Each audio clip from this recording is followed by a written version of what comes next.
Hello and welcome to the magic of fishing. Today you join me by royal appointment because I'm fishing opposite a palace, and if you'd have told me I'd do that when I was a young lad growing up in Sheffield, I think I'd have laughed you out of court. But here I am, sat in the River Thames, about to fish it for only the second time in my life, and that opposite is Hampton Court Palace. I'm sure you folks at home are all history buffs, but one time home to Henry VIII and his many wives, and we're not too far from the capital city. But this is about half an hour's drive from home in Woking, and I was inspired to come and give this free stretch a go by a fellow YouTuber and a local man called Mucker. Well, that's the username he goes by. I'm going to put a link to his channel in the description below this video, and if you live in this area, you love your fishing, I really recommend that you check it out. He's done loads of really selfless videos where he shares his vast experience and knowledge of fishing on the Thames. He's got lots of other hobbies and passions as well, which can be found on the channel, from gaming to belly boating and sea fishing. But the Thames advice in particular has been a real boon to me, someone who, despite my advancing years, has only just discovered the fishing on this magnificent river. And it really has been an interesting exercise in innovation and setting up for an evening's fishing session. I've not brought my waders with me, and what I found when I came to this free stretch of fishing is some lovely parkland. There's loads of kids and families, still the school holidays even though we're nearly in September, and there's loads of families enjoying the water, boats going by, people walking dogs, and a lot of the good looking swims nearer the car were just full of people. I'm sure it gets a lot easier to fish here in the autumn and winter, but I've come here today as we head into September, and so I found myself a quiet little spot where there's a clamber down the sandy bank. Left most of my stuff on the shore, but I've managed to get my chair with its legs extended out in the water, my feet cooling off below me, and I've got a little bait waiter here with lots of maggots, about 3 pints of mixed maggots, some pellet, my catty, and I've actually brought 2 rods set up today after taking some advice from Mucker and his videos, and also my mate Neil Waite, who's a real Thames addict.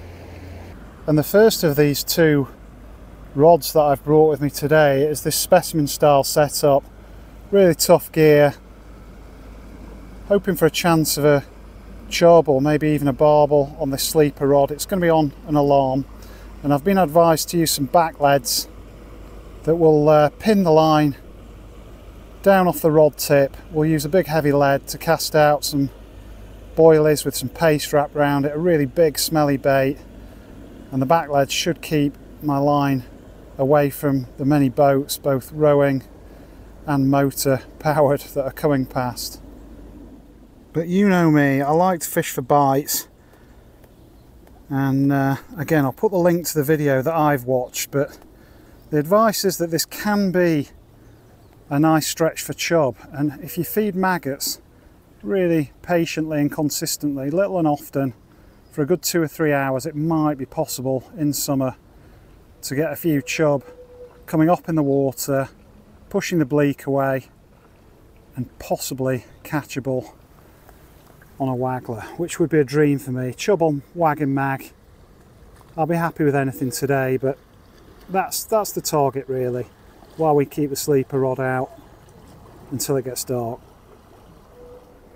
I chose this spot not just because it's away from the crowds and very close to the palace, where I obviously feel very much at home, but there's a good amount of open water in front of me where I can have a cast about with the big bait and the really strong gear, see whether there are any proper fish willing to feed. But also down on the right here you can see there's a willow that comes right out in the water, and it almost creates a bit of a bay down where I'm sitting, so I'm hoping the boats won't come too close and I can fish the waggler out in front of me, maybe pull out a few chub that could be hiding under there. But just like so many of my little adventures this year, 2024. Well, since I started this channel just over a year ago, I've no idea what to expect, and that's the beauty of trips like this. You know, there might be a bit more aggro in terms of working out where you're going to park or fish, and muckers really helped me with that. But you know, you've got no experience of the river here, you've got no idea of the best swims. I've taken what advice I can, and it could be a really tough session where I just get to soak up the atmosphere of the place and bask in the glory of Hampton Court Palace, or we might get loads of bites from small fish. No idea, but I'm going to give it my best shot. I think time might be the enemy. Only got a few hours, 3 or 4 hours before it goes dark, and I can't really fish too far into the dark today, so I'm going to get off once that light starts failing. But let's get this sleeper rod out, start feeding the maggot and give it a go. And here you can see the no nonsense kind of gear I'm going to be using on that rod. A 3-ounce lead to make sure I hold bottom, even though it's summer and there's no major flow, there's lots of boat traffic. That's on a running bead down to a buffer. Then I've got about 3 foot of 15-pound braid down to a strong size 6 forged barbel hook, and a couple of boilies on there, an 18mm and a 12mm. No point messing around on this rod. I'm not fishing for roach or even bream. Really do want a chub or a barbel if it is going to go off, but I'm sure there are bream in this river that can manage that. But first I have to work the way through this paste, a big old lump of it too. I'm going to put some round the lead and round the bait, and this will wash off slowly, especially in a deep, powerful river like this, but it's made with eggs, so it should hold together for a while. And this is just halibut pellet powder, ground pellet powder, a bit of breadcrumb, a few fish oils, and some sauce, liquid sauce. If you've seen that from Dynamite Baits, I'm not plugging it, I just like the smell. And so this is pretty stinky stuff that should slowly wash off the bait and attract any fish that might be in the feeding mood. Mucker has warned me that it's fishing hard the whole river at the moment because it's so low.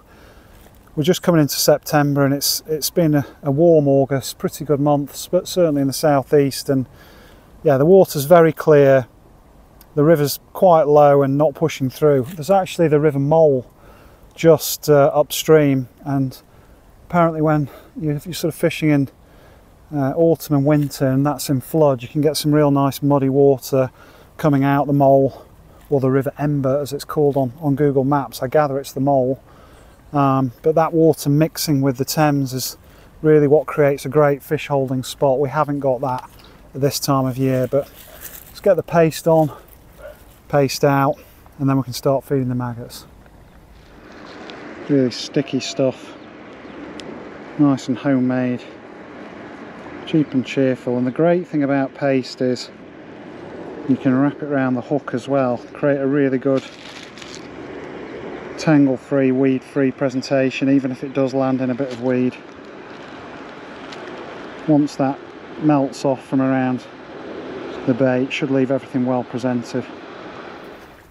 Now you do need a pretty powerful rod and strong line for this kind of fishing. Got a £1.25 test curve Avon style rod, 12-pound reel line, and that'll do for punching this out. And then we'll get the back lead on as quickly as possible.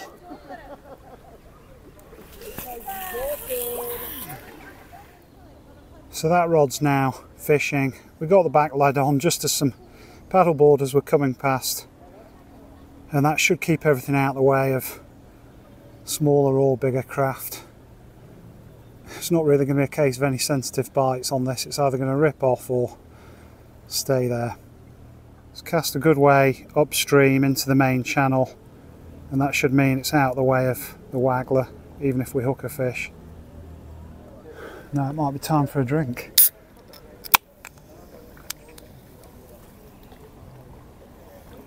So many small boats and paddle boarders. Very different to my last session on the River Loddon, if you've had a chance to catch that. But again, variety for me is the spice of fishing, just as it is life. And as soon as I got my first taste of the Thames, I knew I needed to be back on the river and giving it another go. It's a new kind of fishing for me, this big fish targeting. Yet to catch one, of course. You've seen me try on the Trent if you've seen my recent video at Gunthorpe Lock. Again, much like today, very low, clear river, summer conditions are not ideal. But I've not even plumbed up on the float line. The advice is to fish a few foot deep, anywhere between about 2 foot and 4 foot, possibly with no shot down the line at all if the fish really are having it, but that would be a nice problem to have. And again, the advice is really to keep feeding for a good couple of hours before you even put a line out, and that's what I am going to try and do. Can't give it too much longer than a couple of hours because otherwise it'll be going dark, but I'd much rather try and build the swim than have a go than just try and catch from the off and perhaps just encounter a load of small bleak or dace. So I'll say bye for now and rejoin me in another hour or two.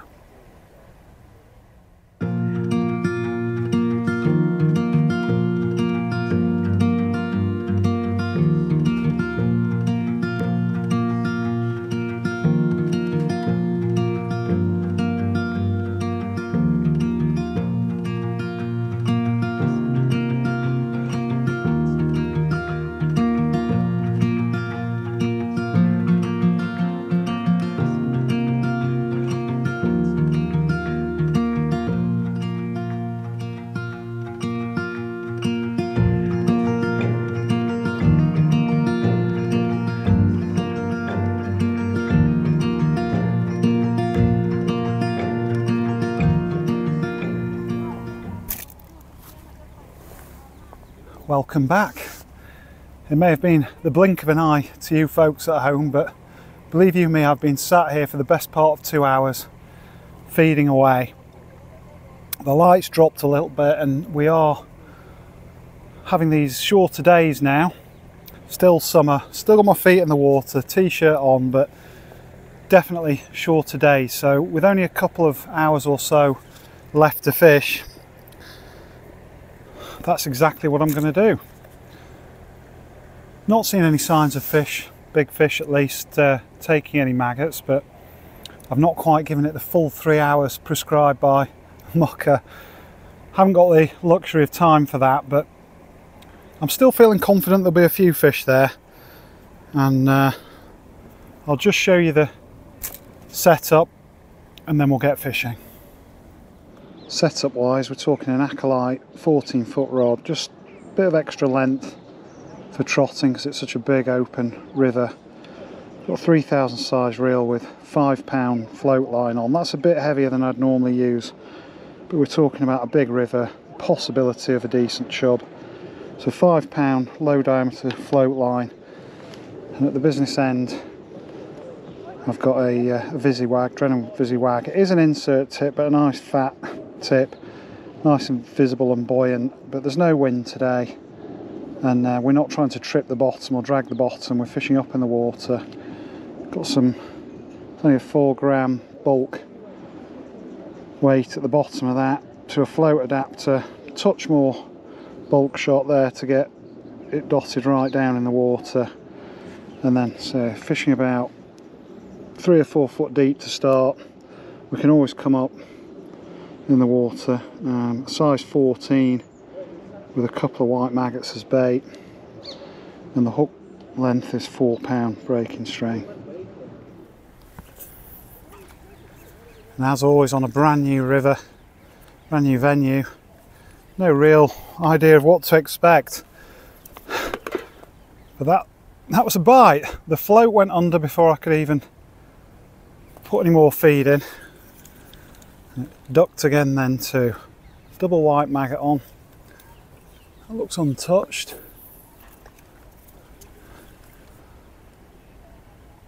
And of course it could be bleak. Always a danger on the Thames, or so I'm told.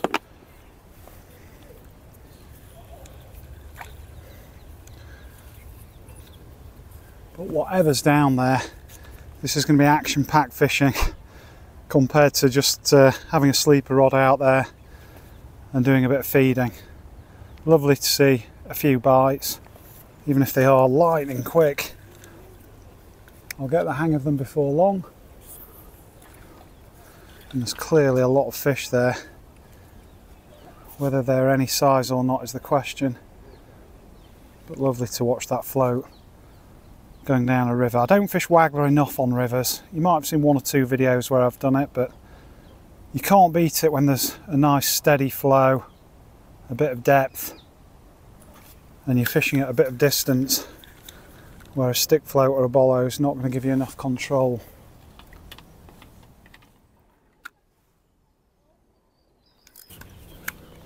And there's our first fish. Certainly not a chub, or not a full-size chub. What have we got? Little dace. Mint condition. My first fish from this stretch of the Thames. A royal dace. Off he goes. Good thing about dace is they don't tend to crush the maggots like roach do, so you can keep using the same bait.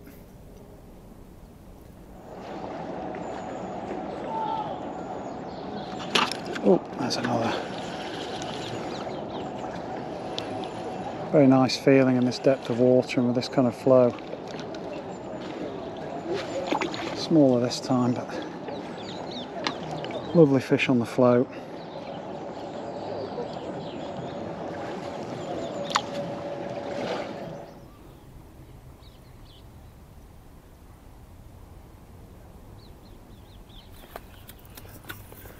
There's another.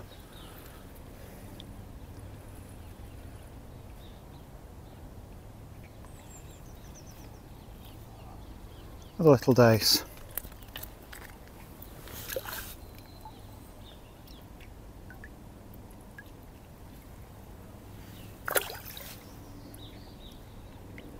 So no problems with the bleak so far.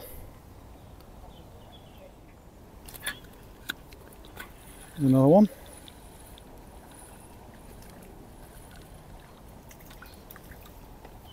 Little roach.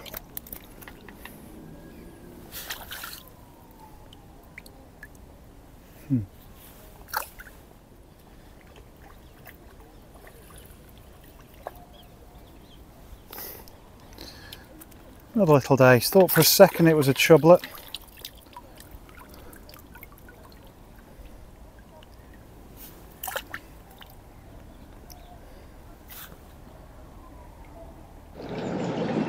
And that's not a bad fish. Is it the target species? It's a lovely dace. Not a chub. I'll take that. And double white maggot any day. It's quite easy to put them back. Off he goes.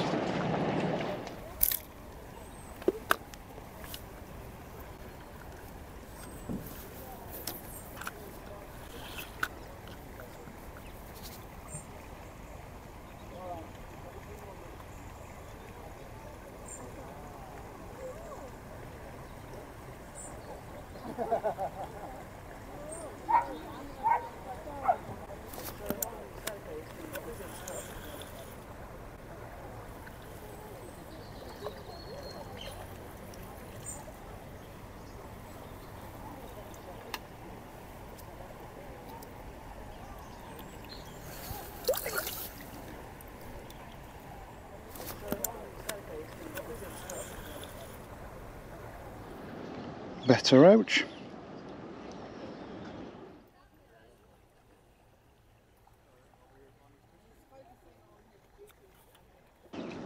That's interesting. I just shallowed up by a foot or two. Still these silvery dace taking the bait, but that was a much more confident bite. So we'll give that another go.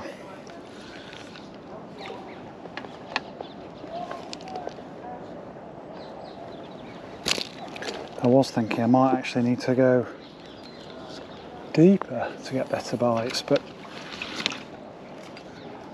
perhaps I've been feeding that long and that well They really are up in the surface layers.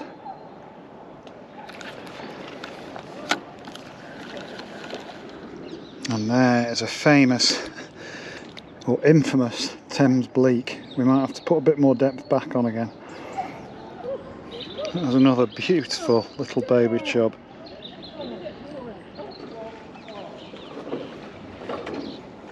Happy catching dace like this.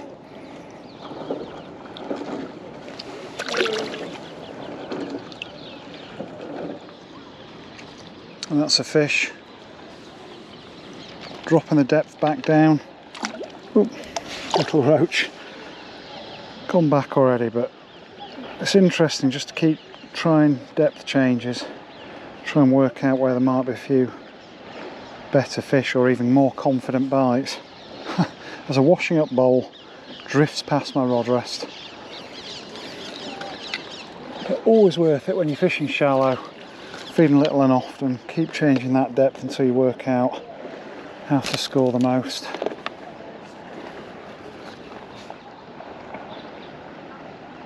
You can also catch on the drop, of course, when you've added that extra depth.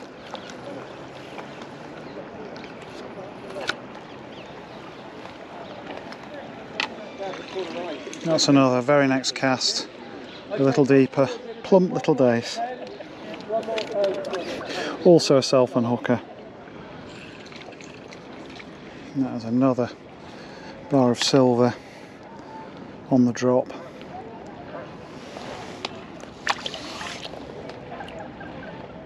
That's a bit better. Again on the drop. Not a big fish, but certainly put up a scrap in this current.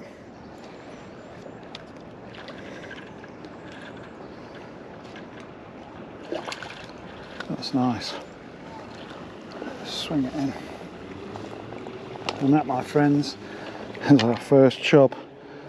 Perseverance. Well, it's not our first chub, is it? But it's our first chublet. A bit bigger than that tiny fry. Lovely fish. Satisfying after keeping feeding all this time. Let's see if there are any more.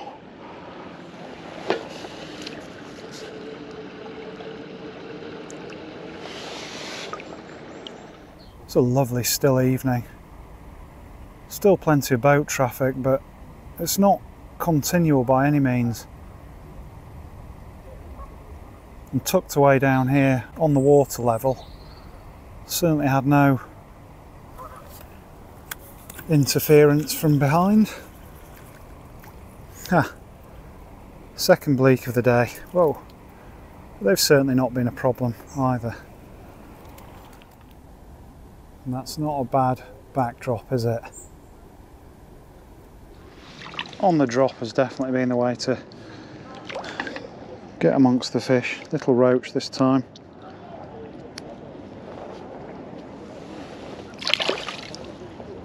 Just a shame none of the big chub have pushed their way in yet. They may be hanging just below or further back, or they may still be under those trees, but certainly if you're fishing natural baits like maggot, live baits, smaller fish are part and parcel of it. I, for one, do not mind getting bites all afternoon with the hope of a better fish coming up and making a rude interruption to the proceedings. Wouldn't mind one the size of Henry VIII. Or the equivalent in the fish world. Just getting a little tricky to see the float amongst the ripples, but I think we've probably got another 15 or 20 minutes yet.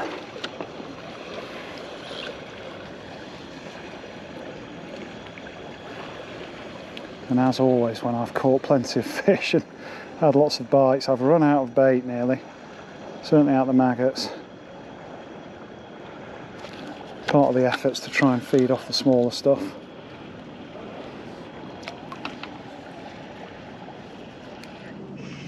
And as the sun sets over in the west, they just keep coming. Fish are chuck. Magic stuff.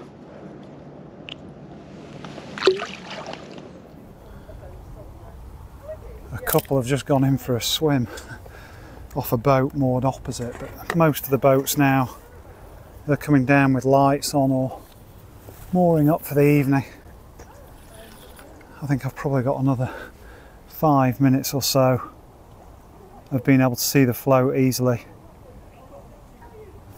It's always nice to fish at this time of night, but of course it's so fleeting.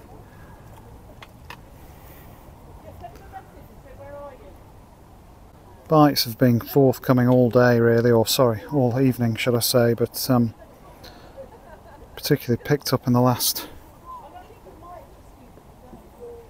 5 or 10 minutes, as they usually do at this time of night.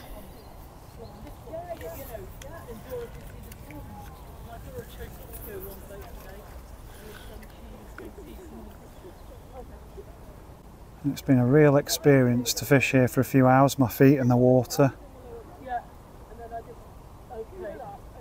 Backdrop of a royal palace. And dace aplenty. Well, this one might be a bleak. Another baby chub. Go and tell your grandparents.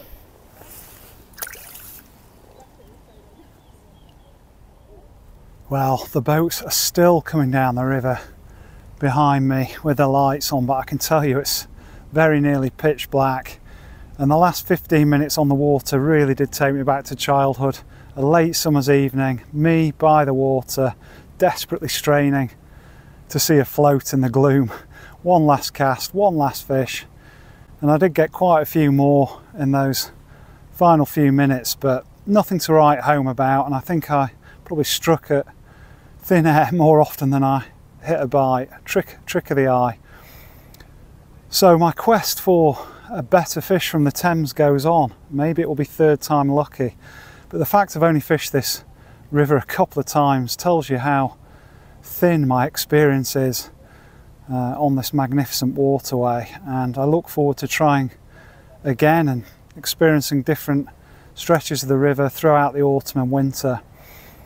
I've still absolutely enjoyed every minute of this evening's fishing. Loads of bites, loads of fish, and all for free.